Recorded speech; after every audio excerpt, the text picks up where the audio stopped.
apa nih?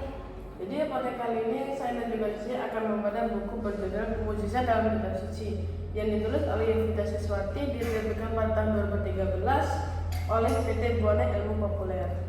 Dari judulnya yang bernama Mukjizat dalam Kitab Suci, berarti buku ini menceritakan cerita mukjizat dalam Alkitab, kan? Benar, buku ini menceritakan dan mendalami kisah-kisah mukjizat Allah dalam Alkitab, Kitab Suci Kristiani. Melalui buku ini, orang-orang diajak untuk menjelajahi mukjizat-mukjizat Tuhan Yesus disertai dengan gambar ilustrasi yang menarik. Buku ini mengungkapkan kuasa serta kasih Allah yang tak tertandingi misalnya. Lalu mengapa kalian memilih untuk membahas buku ini?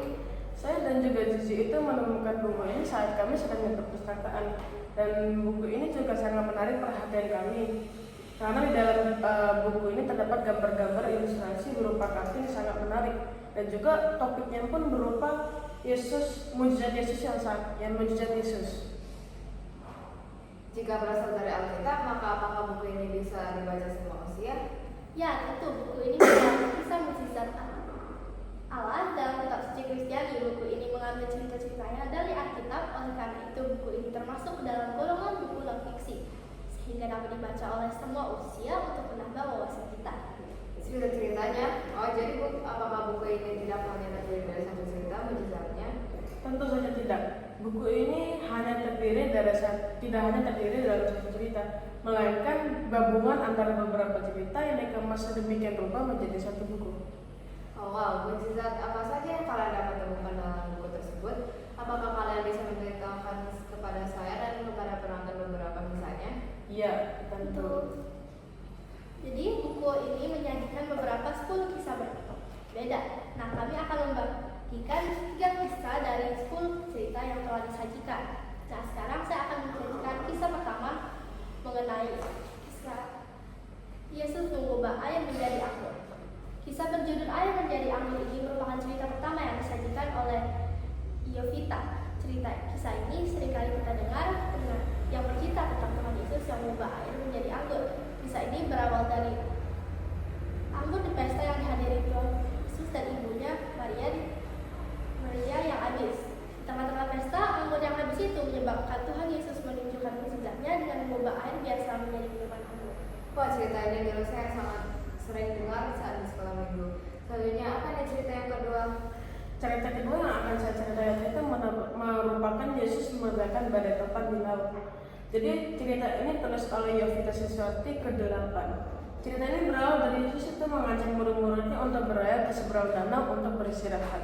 Saat di perjalanan, bencana pun datang menimpa mereka, yaitu badai topan dan juga angin itu menimpa mereka. Jadi membuat perahunya itu terombang-ambing. Karena murid-murid terlalu takut, akhirnya mereka pun membangunkan Yesus yang saat itu pun sedang tertidur.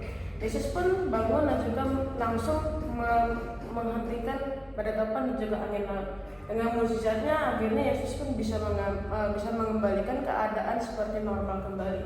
Wah, pasti murid-muridnya sangat takut pada saat itu. Nah, cerita yang ketiga apa nih? Nah, cerita ketiga ini pasti sering kali kita dengar. Cerita ketiga ini merupakan Yesus yang memberikan makan 5.000 orang. Cerita ini merupakan cerita ke-10 yang disajikan oleh Yovita. Oh, cerita memberi makan 5.000 orang. Saya juga sering mendengar cerita ini di gereja.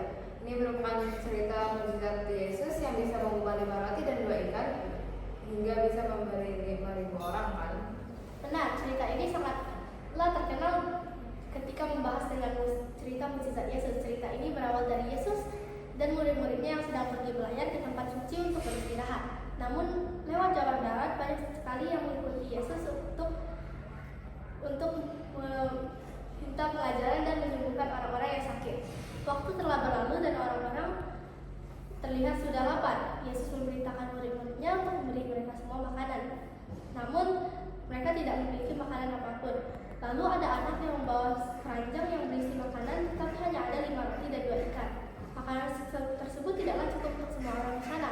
Tetapi Yesus telah mengambilnya. Lalu ia menatap ke langit, ia mengucap syukur dan memecahkan 5 roti dan 2 ikan itu sehingga semua orang bisa mendapat makanan. Mukjizat Yesus sangatlah luar biasa sehingga semua orang dapat mendapat makanan, bahkan masih bisa tersisa 12 keranjang. Wow, cerita yang disajikan sangat menarik ya, dan ceritanya juga dirangkum dengan baik. Tapi apakah menurut kalian ada kekurangan atau kelebihan dari buku ini? Jadi Buku kreasi Yovita ini disajikan dengan cara yang sangat menarik. Buku ini menyediakan gambar di tiap halamannya, sehingga membuat kita itu dapat lebih tertarik dengan cerita yang disajikan. Selain itu, buku ini juga menyediakan terjemahan bahasa Inggris. Jadi buku ini bisa dibaca oleh semua kalangan. Dan buku ini juga disingkatkan dari cerita-cerita Alkitab dengan bahasa sehari-hari. Jadi kita pun juga bisa lebih paham dengan apa yang disebutkan dalam buku itu. Jadi untuk saat ini buku ini tidak ada kekurangannya. Oke, berarti kalian sangat merekomendasikan buku ini ya? Ya, buku ini sangat menarik dan sangat kami rekomendasikan untuk kita semua baca. Selain banyak cerita Alkitab, ceritanya juga disajikan secara singkat tapi sangat menarik dengan mempunyai gambar-gambar ilustrasi berupa kartun yang menambah kesan menariknya. Buku ini juga bisa dibaca oleh semua umur, jadi cocok untuk menambah wawasan kita sebagai orang Kristen yang percaya Allah. Cerita ini juga disajikan merupakan cerita yang asli sesuai dengan Alkitab. Jadi buku ini dapat dikategorikan sebagai buku non-fiksi. Nah, Megan, kamu juga harus coba baca nih buku ini. Ya nih, kamu pasti suka ada dengan buku ini. Tentu aku pasti akan membaca buku ini. Kalian para penonton juga harus coba untuk membaca buku ini. Kalau begitu saja review buku kami dari kami.